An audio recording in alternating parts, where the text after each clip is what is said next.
We start with Cray, who is sitting in class learning more about art from his teacher. He learned more and more until class was finally over. But before he could leave, he saw that he had got an email from someone who was willing to pay for one of his portraits. Cray was thrilled when he saw this and decided to show the teacher. The teacher, whose name was Lars Hummel, said congratulations to Cray, and Lars simply told Cray that he should absolutely take the money. And Cray responded with saying that he didn't have a second thought about it. Though the only issue was that the man who wanted the portrait lived in Benmara city. It was a city that was located in Scotland, which, though wasn't far from Denmark, was still in a different country. Which would have been fine if it wasn't for the buyer's strange demands. The buyer wanted him to lend the portrait face to face.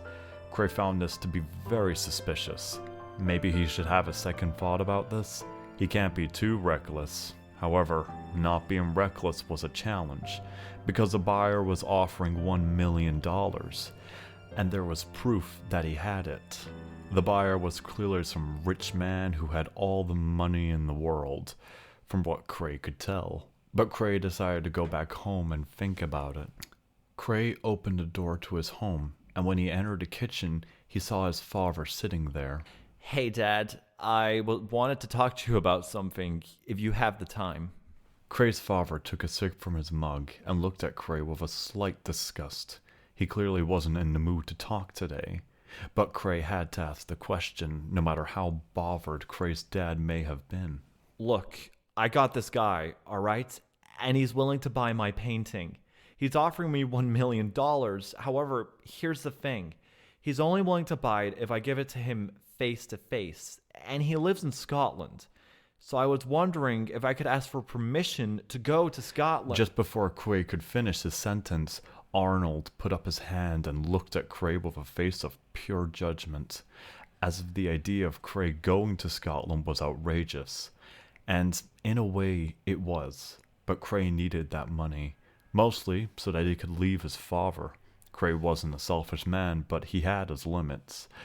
And living with his father was hell on earth sometimes. Are you kidding me? Do you actually believe that crap? Cray, do you actually believe that someone would buy that much for one of your paintings? It must be a scam. Cray looked at Arnold with a bit of a desperate face. Even though he was trying to hide that side of him, it was almost impossible. Cray just wanted to leave so badly. He'd do anything to get out of there. Listen, if I can get the money... Well, you clearly can't. Cray, you're being scammed. I mean, how ignorant can you be? If you think I'm going to give you access to go to the airport, then you're out of your mind. You can take that $1 million and shove it. Cray decided to not even answer. Instead, he went to his room, which he would lose if he didn't get the proper grades, because his father told him he'd disown him if he didn't. It was clear that Cray needed to leave this place, because he really was starting to lose it. And heck, if he really was being scammed, then he wouldn't even mind too much. It would mean more time without his dad. All this thinking gave Cray a devilish idea. If he took his father's bank card and paid for the plane ticket behind his back, everything would work out for him. It was worth a shot at least. And at this moment, Cray really felt like he had nothing else to lose in life, at least mentally. And so Cray did it. He stole his dad's credit card and booked the ticket at night. The plane would be leaving next morning, so it was the perfect time to run off. And so, Cray bashed the door open, and he thought to himself about how amazing it would be to be offered a life where he could live alone and happy. Maybe even earn a few new friends. It was a chance of a good life, and Cray became extremely hopeful for once. And luckily, Cray's English was actually really good. He had a talent for speech, that was one thing.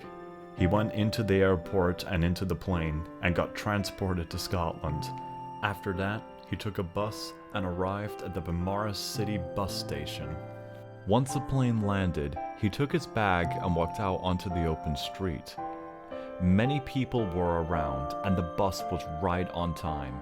Cray went inside and waited for the bus to arrive at Benmara City. When the bus came close to the city, Cray finally got to see just how gorgeous the city was. It was a city that was super old. Cray asked the person next to him if he knew just how old the city was, and the person replied with saying that it was older than 1,000 years.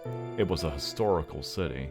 As Cray looked around the city and through the bus windows, he realized that the bus had finally stopped at where he needed to be.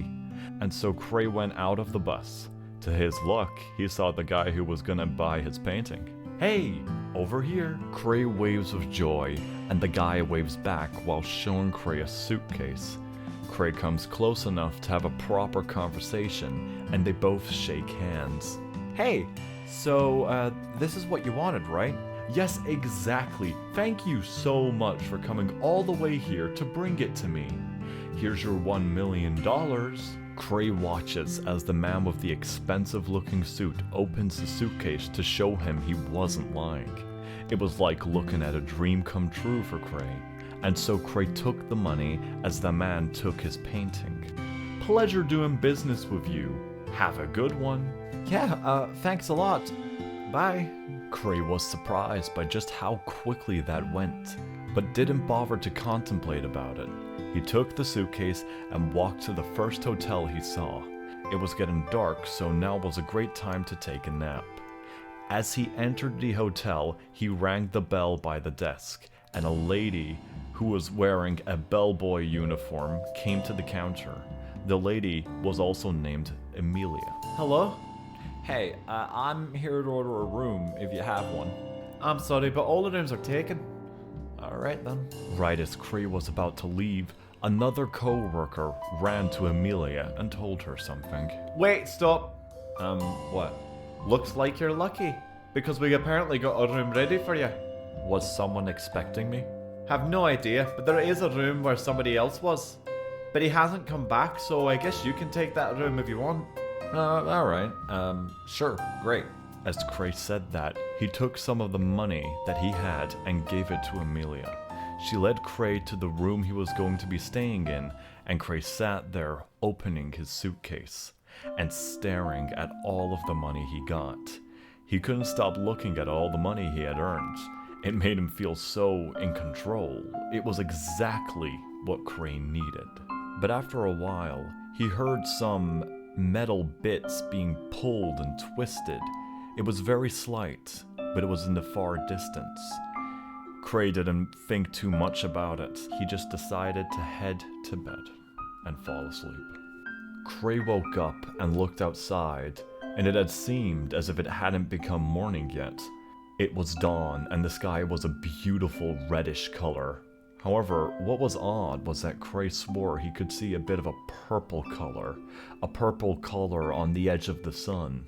Despite this odd occurrence, he dismissed it, mainly because he really couldn't care less. Cray decided to head out of his room and down to the counter where he met Emilia again. She was talking to the phone with someone, and she seemed angry. Yes, for the love of God, Garry, I'm stuck outside here, so will you please come back here? I'm working overtime because you locked me in. Yes, you did. Oh, whatever. But mark my words, I will let the boss know about this. Emilia hangs up, and once she realizes Cray is there, she gets a bit of a shocked, worried face. Oh God, I'm so sorry. Is there anything you would like? No, I'll just be heading out. I'm so sorry, sir, but the way out is now locked. I've been trying to contact the man who has locked us in, so could you please be patient? Yeah, that's fine. Cray couldn't help but see how exhausted she was. Her eyes were forming dark circles around them. She looked like she hadn't slept for ages. So, because of this, Cray went out of his way not to bother her. But right after that, something bizarre started to happen around them. The earth began to shake as if there was an earthquake. Emilia looked super surprised, looking around in sheer fright and confusion. And Cray also seemed really confused. What the hell is going on? Cray didn't answer. Instead, he kept on looking around in a panic. Whilst it was hard to stand, Cray fell onto the chair that was next to him. Emilia held onto the counter until it was finally over. Cray and Emilia looked at one another in confusion. That's it.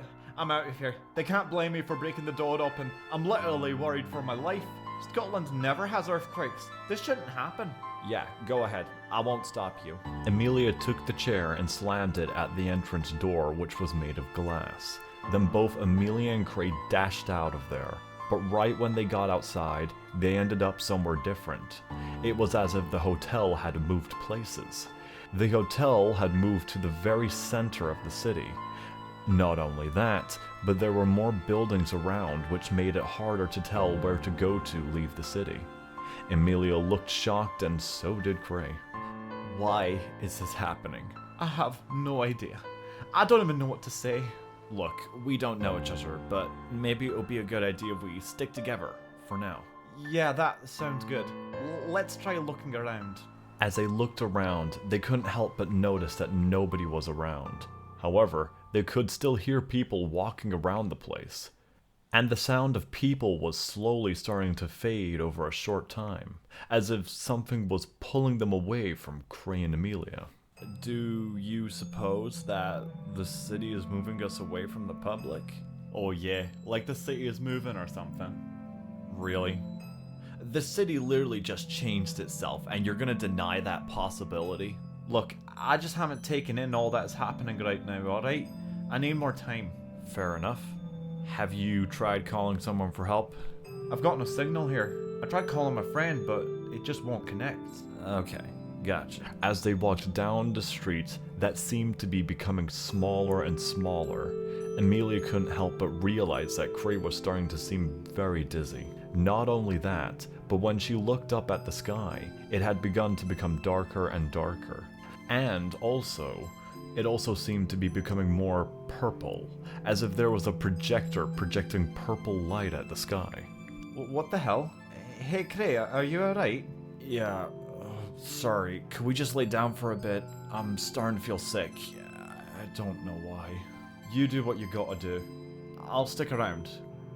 I don't really know what else we can do anyways, so I suppose we can wait for a little while. Cray and Emilia sat down at the bench and noticed that all sound they had been hearing was now gone.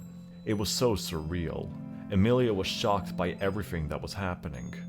For a bit, she really thought she was actually dying, but she instantly dismissed it as a silly thought. Especially since Cray was there. How could she be dead if another person was there with her? Or maybe he also died. Maybe they both got killed in an earthquake. As they sat there, unsure of what to do, they both take a glance at one another just to see how they were doing. Cray still looked like he was tired, and Emilia is still being in a state of shock. Right as they looked at one another, they both got shocked by a horn sound right next to them. It was a car.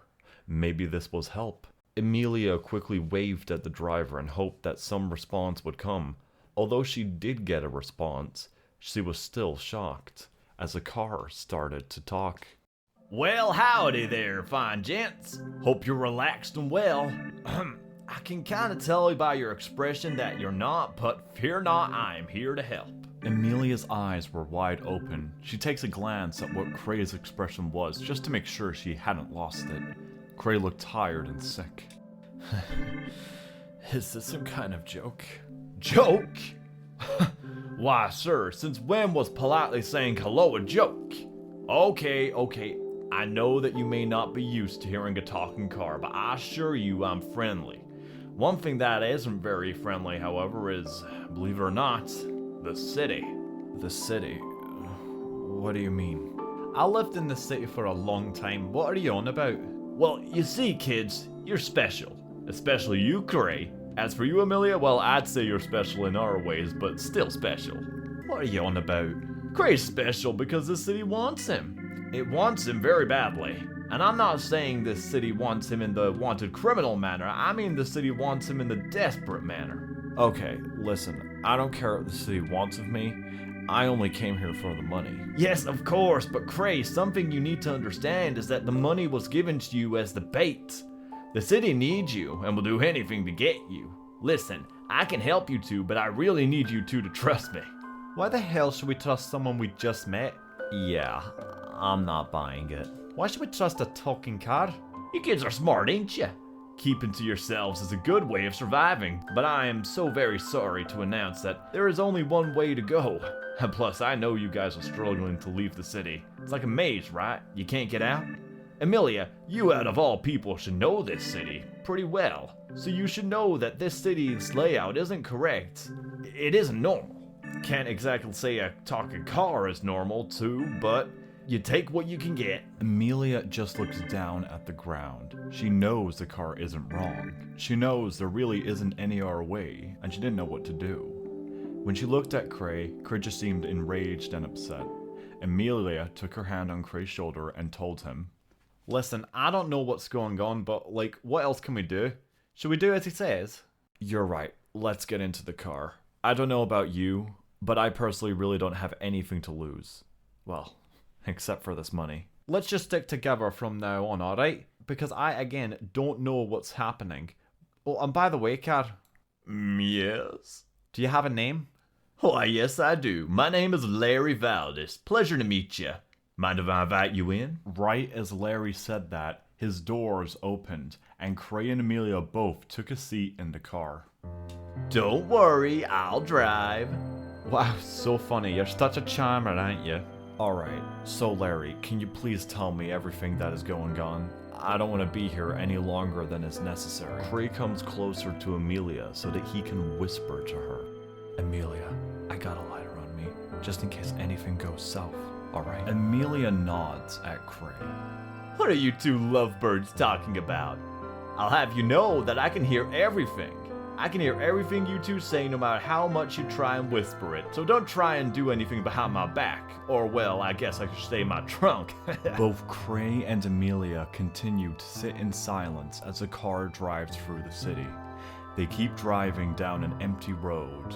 It's so quiet, which puts Emilia on edge. However, Cray's much more relaxed because of it. It's never this quiet in the city. Oh god, what the hell is going on? Don't worry, princess. I assure you this is normal. The reason why the city is quiet is because all of the residents who live here are at the city center. They're all debating how they're gonna get Cray. We'll talk about it, Cray, when we're back at Leo's place. I believe anyways it'll be a lot clearer once we're there. I'm guessing we're gonna meet Leo then. Why didn't you tell us sooner? Like I said, when we're at his place, which is exactly where I'm taking you. Speaking of the devil. Right as Larry said that, he parked in between two large buildings. The building's lights were off, indicating that nobody was home, or rather that nobody was living there. The place looked mostly abandoned, but there was one door which looked rather hidden, but was still there. Cray and Emilia went inside and got introduced to a place which looked like a junk pile. It was all well placed, yet still so very filthy. It was a big room with a kitchen, bed, toilet, you name it. It was a room which had everything a house needed. But Cray and Emilia could hear that somebody was moving stuff around in the building, but couldn't tell from where exactly. The place also had a few similarities to a laboratory. I'm coming, said the man under the kitchen table. As soon as he said that, he went right back up from the table. Hey, fear not, it's only me. Well, of course you haven't heard of me. My name's Leo. Or maybe the talking car told you that already. Yes, the car told us that already. My name's Emilia. I'm Cray. Pleasure to meet the both of you. Of course, I wasn't expecting two of you. Cray looks at Leo with an expression of annoyance after hearing that. Emilia looks at Leo in a more calm manner. But never mind. I'm still glad to have the both of you here nonetheless. However, Emilia, I do have something to tell you soonish, if that's all right with you. And Cray, I have a lot to tell you, but before we talk about the deep stuff, I suppose I can offer you two some beverages. I'm pretty sure you're both tired. Of course, tell me if I'm wrong. Okay, I guess, sure. Is there any way out of here, though, before we start with, anything? I am afraid there is no way out of here.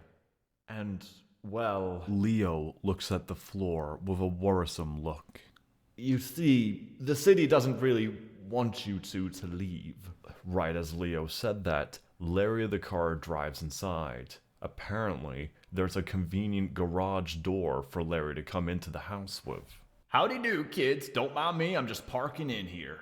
Right as Larry parks at the garage, Cray decides to take a seat at the kitchen table, keeping his money close to him. You know, being obsessed with money isn't healthy. Take me, for example. I'm poor, but you don't see me complaining. Can we please talk about what's going on here? Look, I'm sorry I have no patience, but I just really need someone to explain to me what's going on. Yes, Emilia, you will know soon enough. Why don't you take a seat and I'll give you two some hot chocolate. I'm not interested in your hot chocolate. I'm interested in how to get out of here. Yes, well, I guess not then. All right, I suppose I'll tell you now then. This city, it's alive, and it's after you, Cray. Basically, oh god, how do I explain this?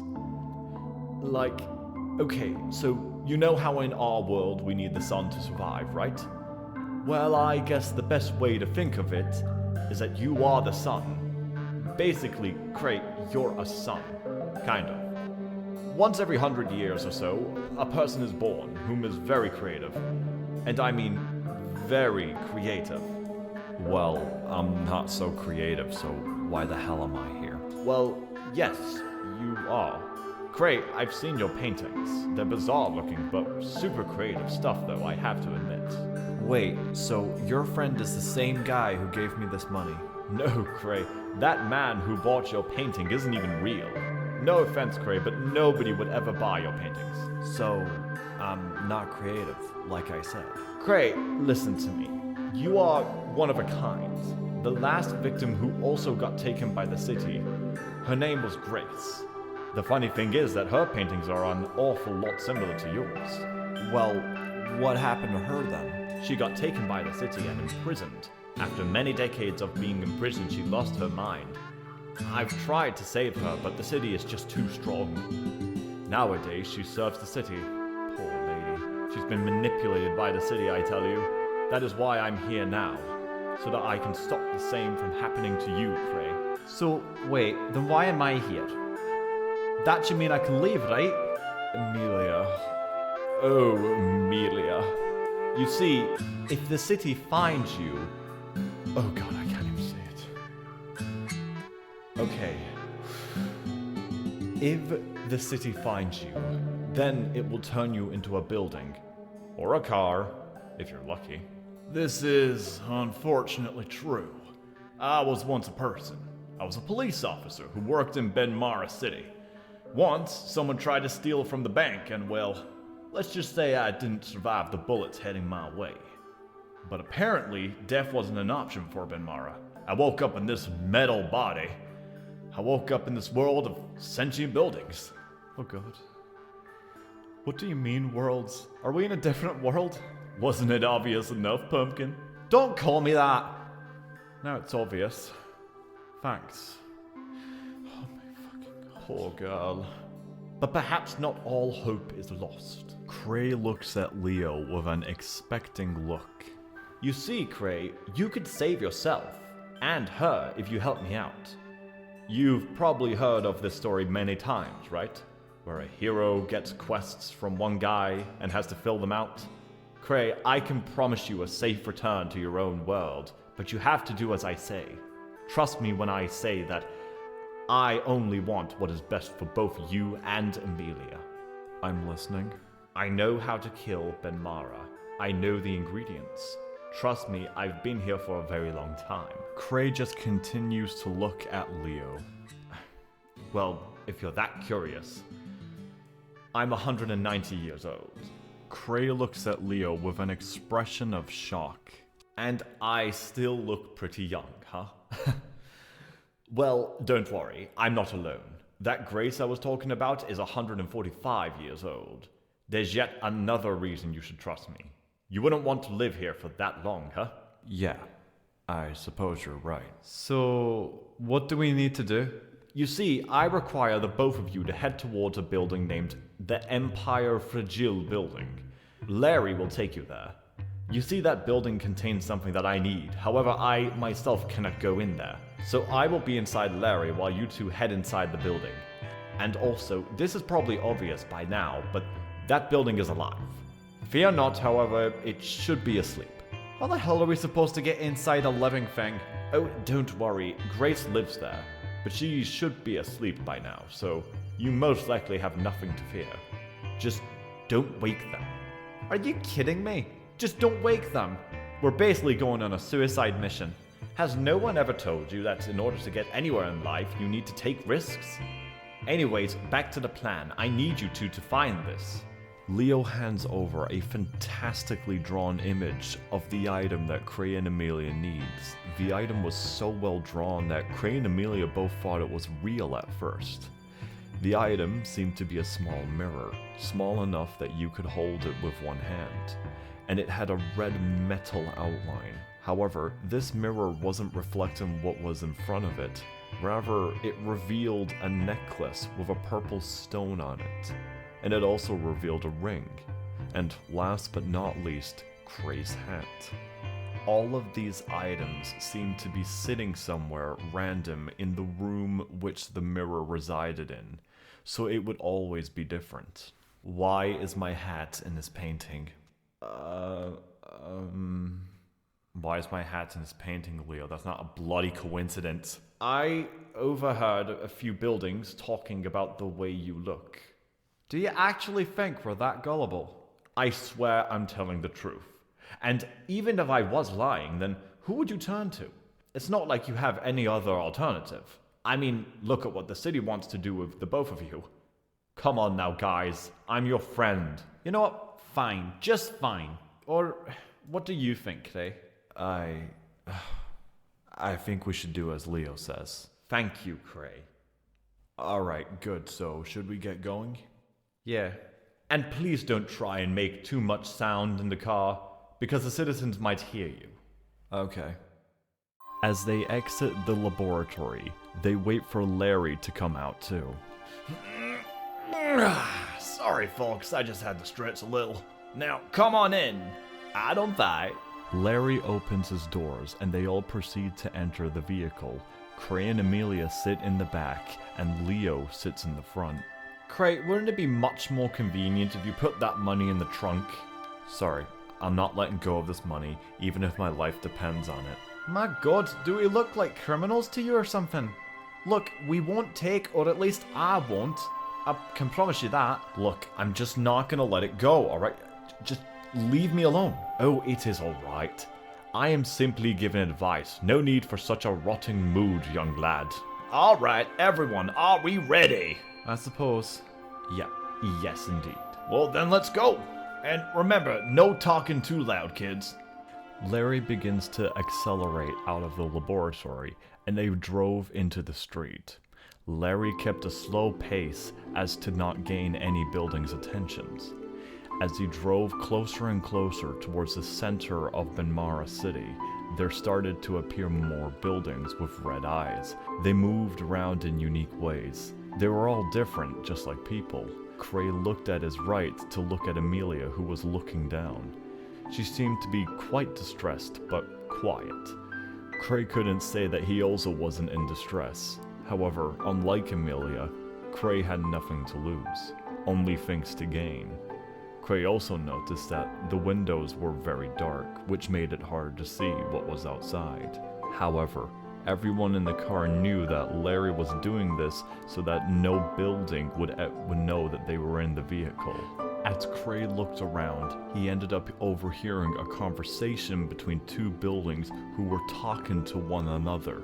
Oh God, what will we do if Ben can't find the boy?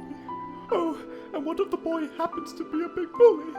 Oh God, what if he's a criminal, a killer? What if he doesn't like games? I'm sure Ben will find him. That or some other building will find him. Honestly, now that I think about it, this will be a perfect chance for that Mr. Housendale to impress Ben. I mean, you know how obsessed he is with that. After Larry drove a little too far, Cray could no longer hear their conversation. They soon enough make it to the center of the city and end up seeing the Empire Fregile building. Most of the buildings seem to be asleep, which grants Larry a perfect opportunity to park next to Fregile. Alright, you two. Do you remember what I needed the both of you to do? You want us to sneak in and go get that little mirror for you, right? Precisely. I need it badly, and so do you. Now this needs to be done very quickly. All you have to do is sneak through the window. Don't worry about them being locked, because they never are. You two ready? Both Cray and Emilia say yes, and they walk out of Larry and begin to sneak into Fregile through the window. As Cray looks back, Leo makes a thumbs up as to clarify that they are doing good. Cray opens the window and jumps in. After that, Emilia does the same, and they both find themselves in a large bedroom, which has a lady sleeping in it. Both Cray and Emilia look at each other. Emilia points at the door, letting Cray know that they should check the other rooms before this one, just for safety. Cray carefully opens the door as Emilia follows. Then he closes it.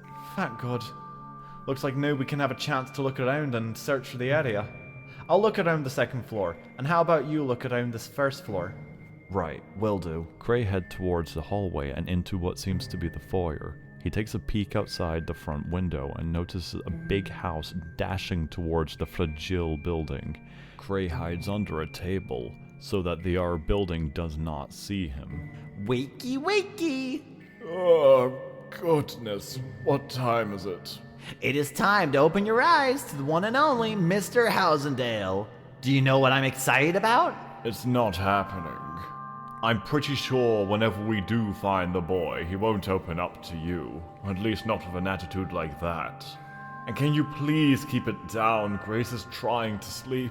But how can she be sleeping in a time like this, where she might soon be replaced? She will not be replaced. My goodness. She is part of our family. Couldn't agree more. Which is why, whenever I find this new someone, he will most definitely want to live within me. Because I'm special, and so is he. We're perfect together. You haven't even met him. Goodness, Mr. Housendale, please don't cause trouble like usual. Oh, come on. I've been good, haven't I? Well, you've certainly improved. Let's hope you can keep that streak up. Cray, still being under the table, is unsure of what to do. Since the R house won't stop talking to the building that he is in, Cray feels sort of stuck. Because if he moved, he might be spotted by that Mr. Housendale. However, right as Cray thought that, Emilia comes running down the stairs. Cray dashes out of his hiding spot, grabs Emilia's arm, and bashes the door to the closet open. After that, he closes it. Why did you run downstairs? They could have heard you. Because that lady woke up and saw me.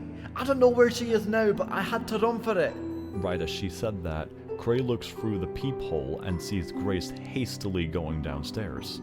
Fregile? Yes, Grace? Did you have a nice sleep? No time for that. I saw someone. They ran down here. Wait, he's here? Oh my God, Fregile, open your mouth, or I mean your doors. No, Mr. Housendale, I will not. And oh goodness, I will see if I can sense him in me.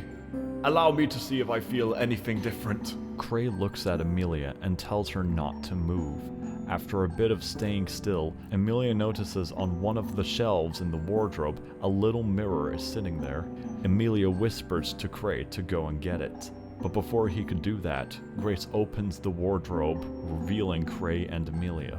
Cray thinks fast and punches Grace, then dashes to the entrance door in the foyer.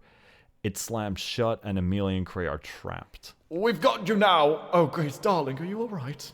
Cray, what are we going to do? Cray looks at the ceiling and notices the fire hydrants. And so Cray realizes what he needs to do. He takes his lighter and uses it to activate the fire hydrant, causing Fregile to shriek in pain, which makes his doors open. Cray and Emilia run out and scream for Larry. Larry drives quickly in and opens his doors. They get inside Larry. Alright, now drive! Now where do you think you're going? Larry drives as quick as he can while Mr. Housendale glides towards him with immense speeds. Larry sees a bridge and notices that Mr. Housendale is getting way too close.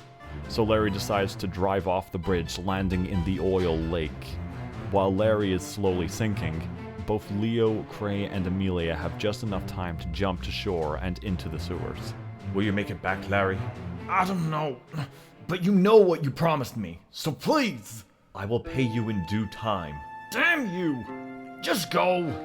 Leo runs towards Cray and Emilia, who are waiting in the sewers for him. After he reaches the others, they all run deeper into the sewer. Once they go deep enough, all of them decide to sit down and take a breather.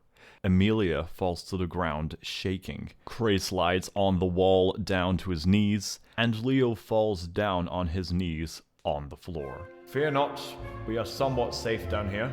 As long as those things don't show up, we should be fine. Oh, please don't tell me there's more to worry about. No, don't worry about it. They usually take quite some time to arrive down here. Trust me, I'd know. Now, do you two have the mirror? No, we don't. Are you telling me you couldn't find it? Oh, no, we found it. We just didn't have time to grab it. Ridiculous. Fine. But have fun down here. We don't want to be stuck in a bloody sewer. Nor do I, but here we are. We'll have to walk back to the lab, and it's a long walk. And that's a problem for you? Leo looks at Cray with disgust after saying that. No, of course not. Well, then, let's go. No, wait, I can't. Can we not just sit down for a little bit? I mean, of course we can wait a little longer. Sure. Great, if you want to go now, then that's fine. No, you're right. Let's wait here for a little while. Excellent, then it's decided. Right after that, Cray decided to sit down yet again. This time, he decided to look around the sewer he was in, and nothing was out of the ordinary, except for the liquid within it. Instead of water, it was a purple liquid. It also smelled like blood, though Cray could not see any corpse nearby, so this confused him. Emilia was just looking around a little every now and then, but for the most part, she kept her eyes closed. Hey, how's that energy holding up for you? Haven't slept for at least 24 hours, so not good. Sorry, I don't want to be a drag. It's fine. You need rest. You need it more than any of us, anyways. After Cray and Emilia talk, Leo goes into the purple liquid and starts to drink it. He seems to be overjoyed whenever he takes a sip out of it, which puts Cray and Emilia on edge. After Leo had his first sip, he looks at Cray and Emilia. Well, should we go now? Sure. Sounds good. That's the spirit. They both decide to follow Leo as Leo starts to walk further into the sewers, taking specific turns. After a long walk, Leo finally stops by a ladder and then turns towards Cray. Well, is this your lab? Of course. Cray, why don't you go first? Cray decides to start climbing the stairs and pushes away the manhole. He peeks through the manhole and sees that it's an empty road with nobody in sight. Alright, it's safe. Right as Cray says that, Leo pushes Cray out of the manhole and locks him out. Hey! Let me in, Leo! This better be some kind of sick joke! Good luck, I locked you out. Probably for the best. Leo walks down the ladder with a proud grin. Right as he reaches the floor, Emilia goes at him to punch him. He falls down and just laughs. What the hell was that for? Don't worry, Cray, I'm coming up to open the manhole. But before Emilia could do anything, Leo gets back up and pushes her off the ladder with immense force, causing Emilia to fall down and hit her head on the brick walls, causing her to fall unconscious. Leo starts to carry her on his shoulders and looks up at the manhole. Good luck, you poor bastard. I have your money. You know, the money that you decided to leave down here before going up the ladder? Yeah, that money. Smiling at what he's done, he begins walking even further down the sewers, leaving Cray behind. Cray looks around, unsure of what to do. He is now lost in the middle of the street, and he knows what will happen to him if he is found. He gave it a little thought. Grace didn't seem to have it so bad. Sure, she did look tired beyond repair, but other than that, the buildings were treating her with respect. Cray gave it a second thought and decided that it was just a facade. Cray shouldn't trust anyone. After thinking a little, he decides that finding some park could help him hide better. And so, he decides to find a park. And to his luck, he actually does end up finding one. He sees a bench, and next to the bench is a big dumpster. This park was also next to a cliff, and when looking under the cliff, saw a big amusement park. He looked at it and decided that he would go there next, but before that, he decided to get some rest. So he entered the big dumpster, staying hidden. He put on his lighter as a light source. There was luckily no garbage in the dumpster, and it was funny to Cray. Why would these titans need dumpsters for people? He hadn't met any smaller living objects. He starts to think about where he is in life. He gets memories of his family, and how his mother left both him and his father when he was 8, and how his father keeps repeating the words, "If you can't support yourself, then why should I support you? You need to get a job, Cray. This is getting ridiculous. You're 18, you need to grow up." Cray decided that sitting still was not an option, and he needed to move to keep his mind off of things. So he took his lighter and started to go out of the dumpster. He looks at the amusement park with a confident smile. After that, he looks at his left and he sees Mr. Housendale looking down at him with the biggest smile Cray had ever seen. They look at each other for 10 seconds. 10 seconds of pure silence. After this, Cray dashes towards the edge of the cliff, then jumps down, causing him to get hit by branches and rocks.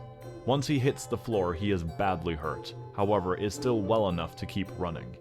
He looks up at Mr. Housendale, who is about to also jump down. However, he tries to be more careful than Cray, which gives Cray a perfect chance to run even further away from Mr. Housendale. Cray reaches the amusement park and looks around in a panic. He ends up seeing a merry-go-round, and this gives Cray an idea.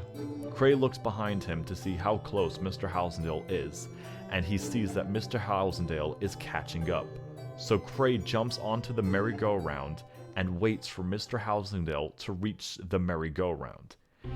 He does, and ends up picking up the merry-go-round. While he does this, Cray jumps to the control panel for the ride and turns its speed into maximum capacity, causing Mr. Housendale to drop it while it turns in great speeds.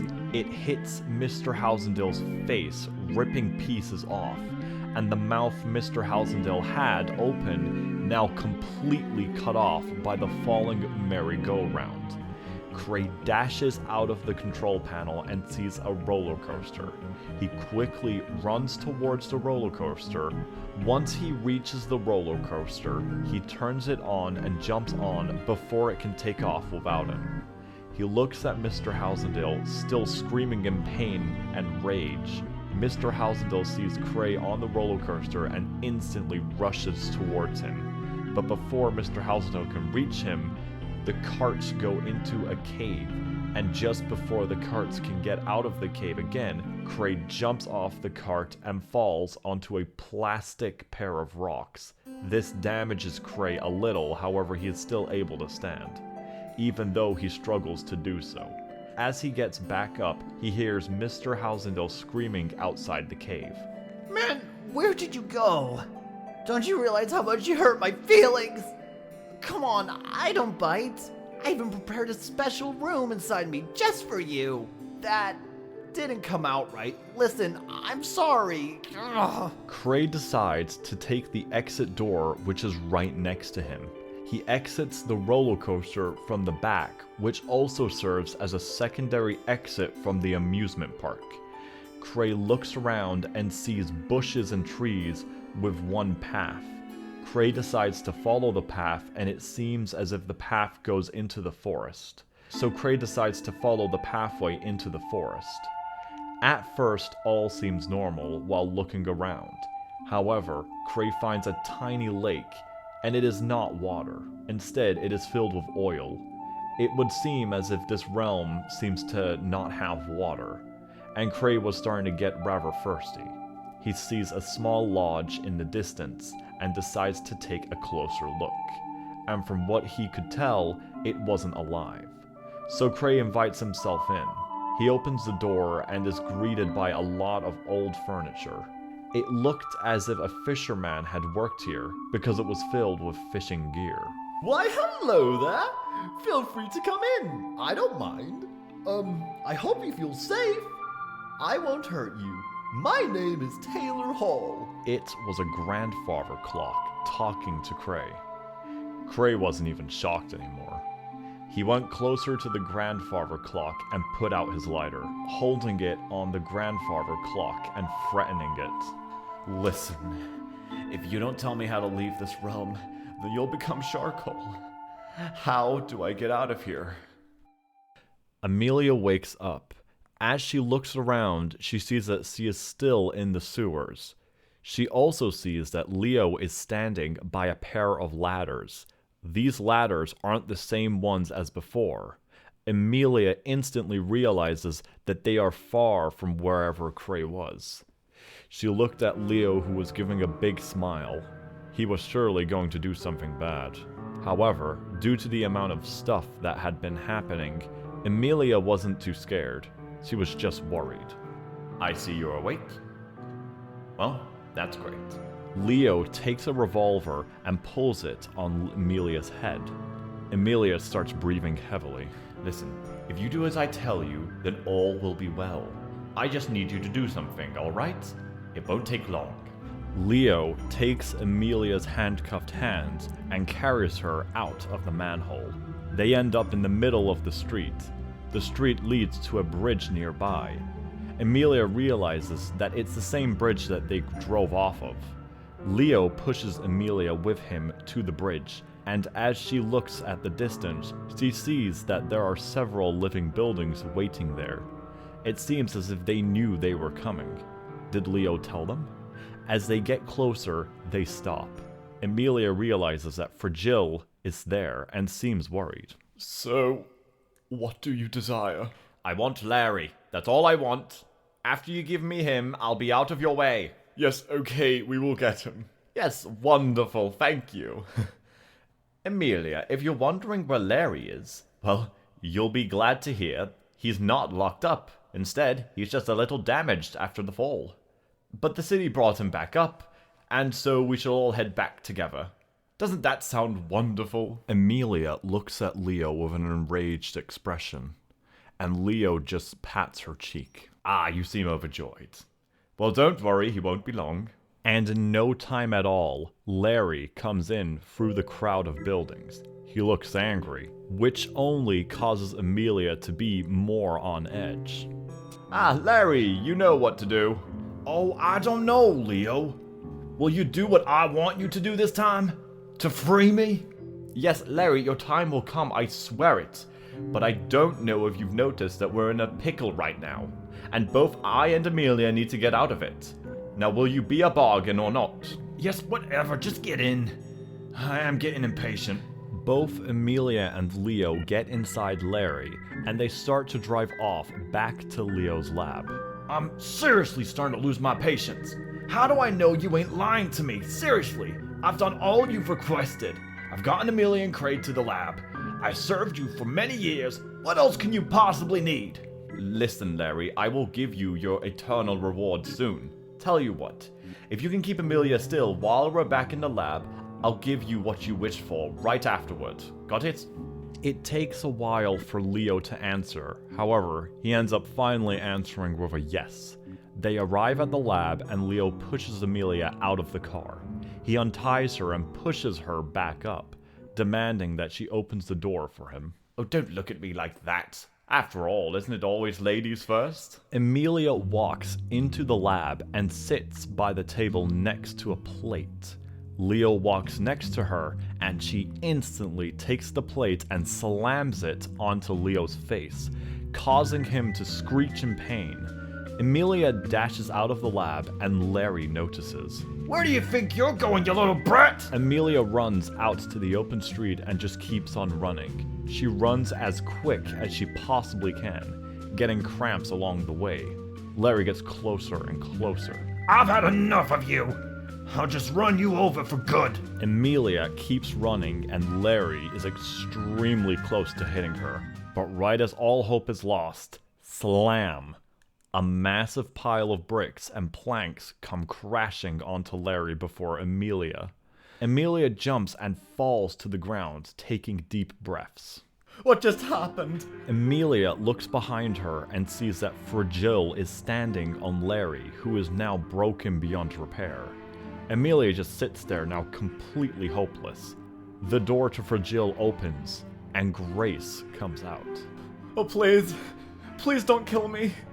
I'll do anything you want. Goodness, why would he kill you? We won't hurt you. Belial told me that you lied. I can't be that gullible. Oh goodness, honey, never. Don't worry, we wouldn't even think of it, right, Fregile? Nope, not even a chance. Good day, Mom, I'm Fregile. I am terribly sorry about all the ruckus that has been occurring. I do hope you can rest at least for now. Bloody hell, I don't even know where to begin. I'm so tired. Tell you what, why don't you come in and I can get you some tea? How does that sound? Emilia just looks at both of them. She knows that she doesn't stand a chance against them, but they seem so kind, and Emilia admittedly really didn't know what to do. So she says the only thing that comes to mind. Sure. Thank you. The pleasure is all mine. I'm just glad you're okay. Come on in. Thank you, Fregile. Mind if I take your hand? Sure. Thank you. Fregile opens his doors and Grace takes Emilia to the kitchen, where she starts making tea for her. Emilia takes a seat, however, Fregile brings a much more comfy chair for Emilia to sit on. There you go, Emilia. Much better. Oh, thank you very much. I have so many questions. I suspected as much. I should probably start with how you ended up here. That is, if you want me to. Yes, please, what is this place? It is a reflection between your world and theirs. Basically, you're still in the city that you reside in, however, you're in a more true version of it. You know Benmara City? Well, this city is actually alive. It can move, however, it chooses not to. The city's name is Ben, obviously. He can move if he wanted. But he really shouldn't, because an earthquake would happen, and it would kill everyone, both here and in your world. Wait, I don't get it. So, Benmara City is in two places at once? Yes, it's very strange, but yes. This grants the city to move people from one place to the other. It's how both you and Cray ended up here. Actually, you weren't intended to be here, but since you were in the same place as Cray, the city had no choice but to take you along with him. And for this, we are sorry. Grace sees that the tea is done and takes it over to the table where Emilia is sitting. Grace hands it over and Emilia smiles. Thank you.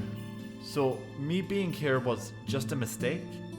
Why do people need Cray so badly? What's so special about him?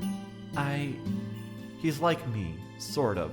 Basically, once every 100 years or so, a person is born. This person will have an intense amount of creativity. In order for us to find this special someone, the city needs to look out for this painting. Grace points at a painting.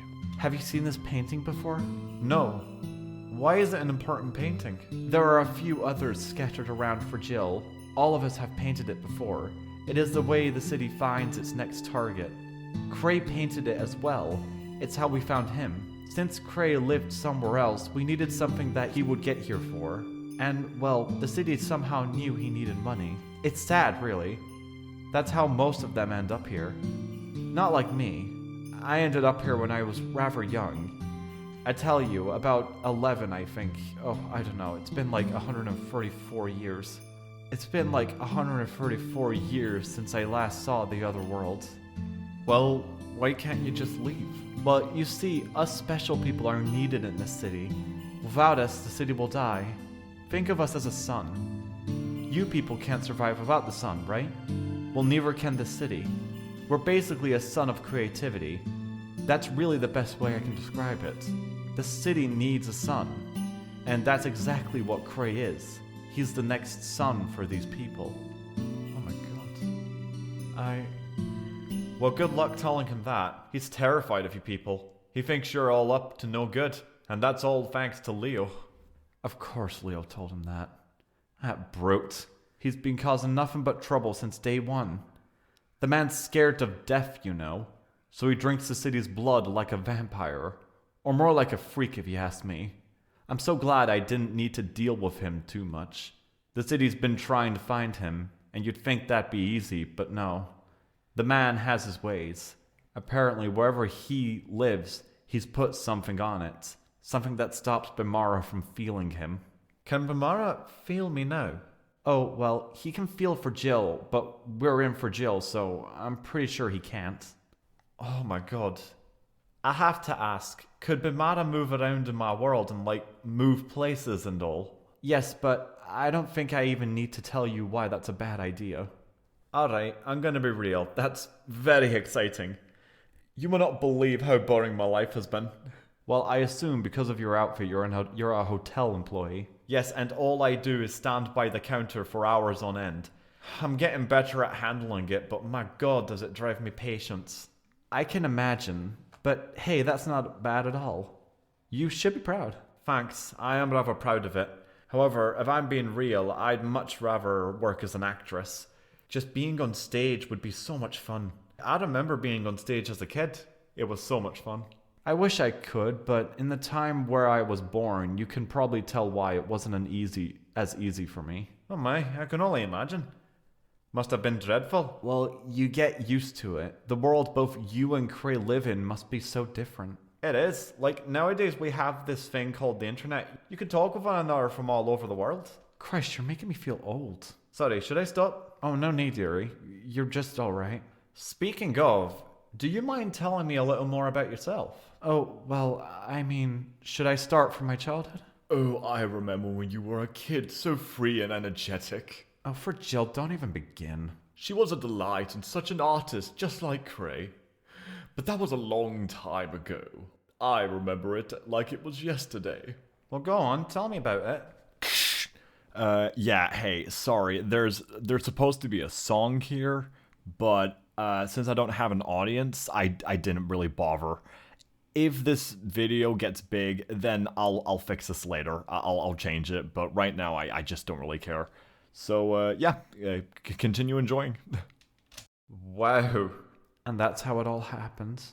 Well, are you happy now? It does get pretty boring, especially since I've been here for so long. But that will change soon, because Cray will take my place. Oh, what? You think someone like him will take your place? Yes, I mean, I hope. Look, I'm not saying I know the guy on a personal level, but he's not just gonna open up to you. You should have seen him with his money. He refused to let it go. Oh, you mean the money? Hey, you found it. Some other cars were looking in the sewers while you two were in there with Leo, and it was just laying there. I can't believe that Leo just left the money there. And it was all just to tease Cray. I don't believe that Leo has the ability to love. He cares only about staying alive. He is rather scared of death, which of course I can see why. He sucks the blood from the city. Sucking that blood keeps you from aging. I don't know why the man wants to live. I'm 145 and I'm not happy. He's 190 years old. How could he possibly not be bored yet? Lunatic. Yeah, he told us about that when we were in the lab. I need to find Cray. Maybe if I find him, he will trust me and I can bring him to you guys. I'm sure he'll open up to at least me. I'm like the only person Cray trusts right now. That's a wonderful idea. Oh boy. I'll start a party for myself for when I may finally die. Yeah, sounds good. Well, I suppose you would like to get a lift somewhere we can spot him. Well, I don't know where he is. Right as Emilia said that, a grandfather clock comes running towards Fregile. It seems to be in a distress. Goodness, Taylor Hall, whatever is the matter? The boy, he held a lighter on my face. He forced me to tell him where the exit is. I think he might actually escape. Where is he? He is at the amusement park. Fregile, I need you to take me there. I think maybe I can talk to him. That sounds like an excellent plan, Emilia. We shall head there right away. Right as Fregile said that, he starts heading through the city to reach the amusement park. He ends up at a cliff which looks damaged. It had seemed as if Mr. Housendale was here. Fregile carefully goes down the mountain and reaches the amusement park, stopping next to it. Alright, time for me to go find Cray. Good luck. Emilia steps out of Fregile and starts walking into the park. Once she is far enough to the point where she can't see the others, she starts calling out for Cray's name. Cray, it's me, Emilia. Cray Bentley. As she walks further down into the amusement park, she gets grabbed from behind and dragged into one of the rides. She pushes whoever grabbed her off of her, and it was Cray. Emilia, don't scream out loud. What if they find you? Listen, I know the way out of here. You can come too. Cray, I have something important to tell you. The city isn't evil. Leo lied to us. I know you're probably lost and confused, but you don't need to be that anymore, because we're safe now. Wait, you trust them? Yeah, Cray, I promise they ain't dangerous. If you'll just come with me, I can show you. Yeah, no, I think I'm good. Cray, please, I know you're scared. Oh, I'm not scared. I'm just baffled that you're buying their lies. Cray, oh my god, what trust issues do you have, like? Cray looks down a little, upset by that response. Cray, you can't leave. The city needs you. Cray grabs Emilia's arm, pulling her with him. Alright, listen, Cray, I'll follow you. If it makes you trust me, then I'll continue following you. Just please understand this, that I'm trying to help. Cray doesn't answer, he just continues to take Emilia with him. And then they reach the mirror maze. Cray looks at the maze. He stops himself, however, for a little bit. Emilia notices. Hey, Cray, you good? Cray starts to get teary. It's just that the money was all I had. I'm sure I'll figure out something. Emilia quickly takes Cray's arm. But I do care. Cray stays still for a little bit, then decides to continue going. Emilia doesn't want to speak back at Cray, so she doesn't. Instead, she decides to follow him and let him lead. Both Cray and Emilia go into the mirror maze. So what's the plan, genius? The grandfather clock told me that there should be a mirror which shows the way out.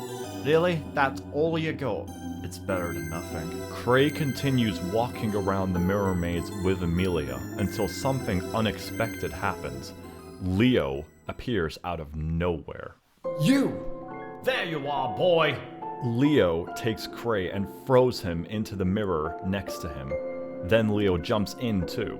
Emilia tries to run in too, but the mirror turns back into a normal mirror before she could.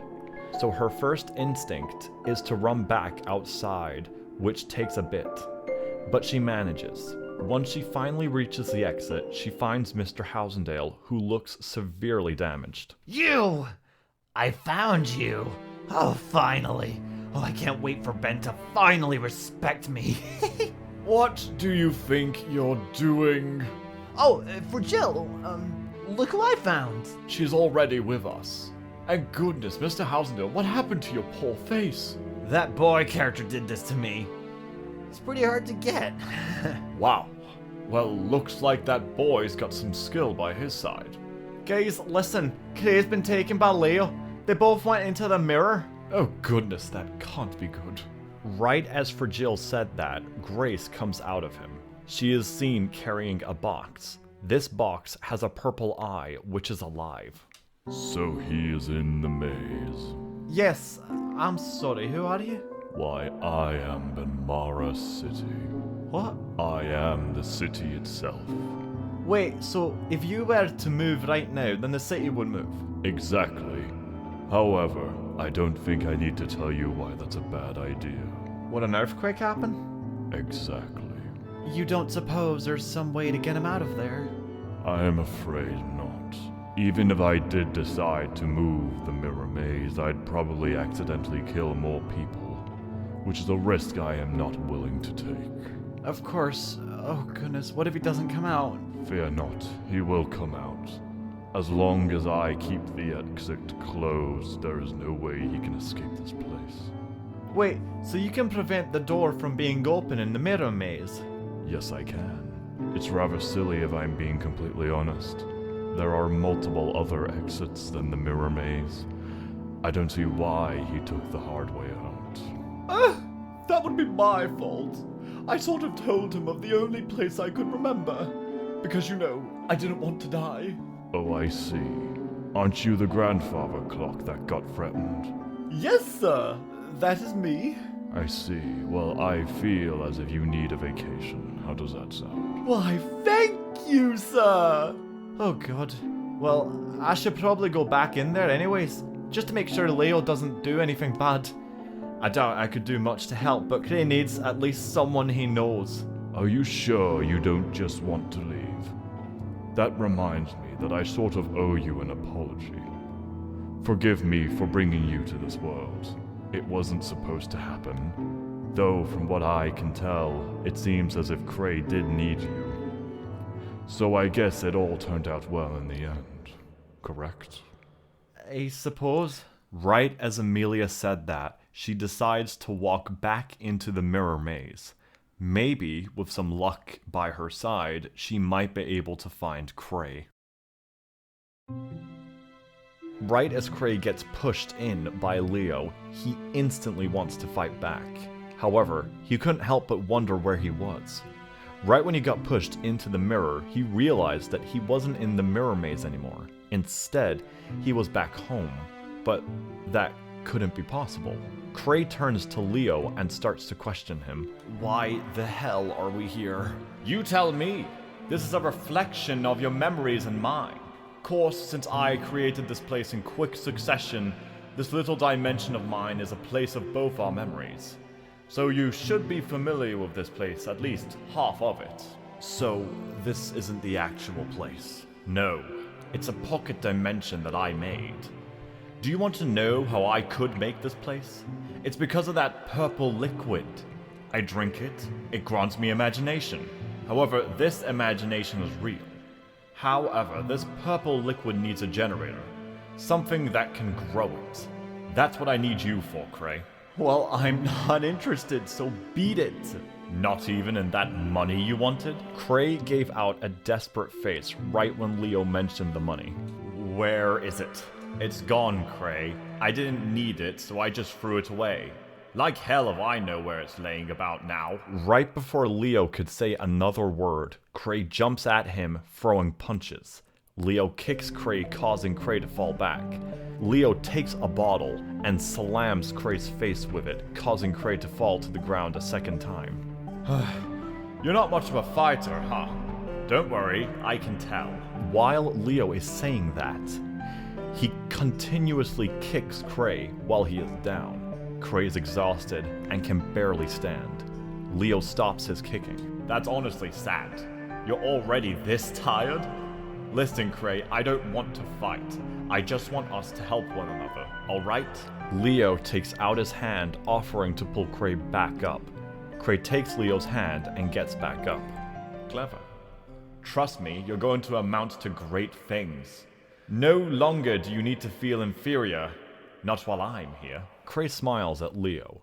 Cray takes off his hat and slams it on Leo's face, blinding Leo for a little bit. And while Leo has Cray's hat on his face, Cray punches the window and grabs whatever sharp piece of glass he can find, and stabs at Leo's heart. Leo is in shock, and after a while, he falls to the floor. Cray looks down at his bloody hands and Leo's dead body. Emilia looks through the mirror maze, trying to find Cray. She actually finds a mirror which reveals the dimension Cray is in. Emilia looks at Cray through the window. He is just standing there looking at Leo's dead body. Cray, it's me. Cray looks at Emilia with a face which was both shocked and enraged. But as soon as Cray started looking back at Emilia, both Emilia and Cray noticed that the mirror was closing, as in the door to the pocket dimension was slowly fading away. Cray, it's closing. Run back here quick. Cray dashes to where Emilia is standing. He puts out his hand, as does Emilia. Cray grabs Emilia's hand and the mirror closes. Emilia looks down at what she is holding. A dismantled arm. Cray didn't make it. Emilia just stands there in pure shock. The blood from Cray's arm drips onto Emilia's jeans. This is what is left of Cray. The rest of him is now just deleted from reality. Emilia breaks into tears. She sits in the mirror maze holding Cray's hand tight. After a while of crying, she gains the strength to get back up, and so she starts walking out of the mirror maze. She opens the exit door. Emilia, how did it go? Do you know where Cray is? It takes a moment for Emilia to respond. She looks up at Grace and shows her the arm. Grace is speechless. She falls to her knees crying. Fregile and everyone else is also in pure shock. Oh, goodness. Emilia takes a seat at a bench that is next to her. Grace, you want to join me? Yes? They both sit there for a while, looking down at the ground, trying their best to process what just happened. What was he like? What? What was Cray like? Oh, well, I don't really know, honestly. He wasn't a very open person. He just seemed to be one of those people who would rather get it over with as quick as possible. I'm sure he was a kind person, even though I never met him. Well, you did, but you didn't have a chance to say hi to him. This is all Leo's fault. If he hadn't interrupted, then everything would have been fine. Now I'm stuck here for another 100 years. I don't want to be stuck here for that long. Oh, Grace, don't cry. I'll always be here for you. I am truly sorry that it had to come to this. Right, Benmara? Indeed, this was not part of the plan. And I wouldn't mind having you here for another 100 years. I am rather overjoyed that you'll stay. Yes, thank you. I just have to be alone for a little bit. Grace, wait. I wouldn't mind being friends. Oh, Emilia? I never had a second thought about it. Just leave me alone. Yes, of course. Grace enters Fregile. I suppose I'd better go somewhere private. But before I do so, Mrs. Emilia, Yes. we ought to meet up again sometime. I mean, I wouldn't mind catching up every now and again. Course, you're invited to come whenever you like. Thank you. I'd gladly come. But, how do I even come back? Just say out loud I want to go to Benmara, and I'll do the rest for you. Understood. Thank you. Emilia walks away from that place. She walks through the street until finally the sky becomes blue. Emilia starts hearing a crowd, and she is back home. She is back in the normal world. She walks back into the hotel in which she works at. She stands by the counter. She looks at the camera and winks.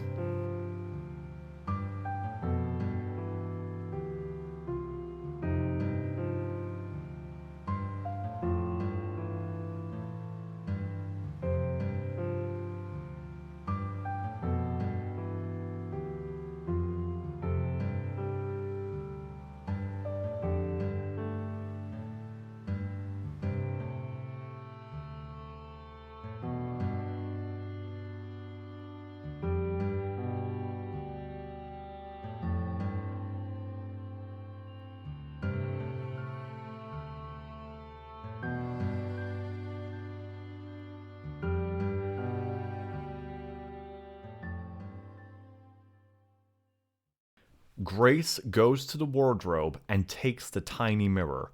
In the mirror, she sees a necklace, which is the same necklace Grace is wearing. A necklace, a ring, Cray's hat, and Cray's hand.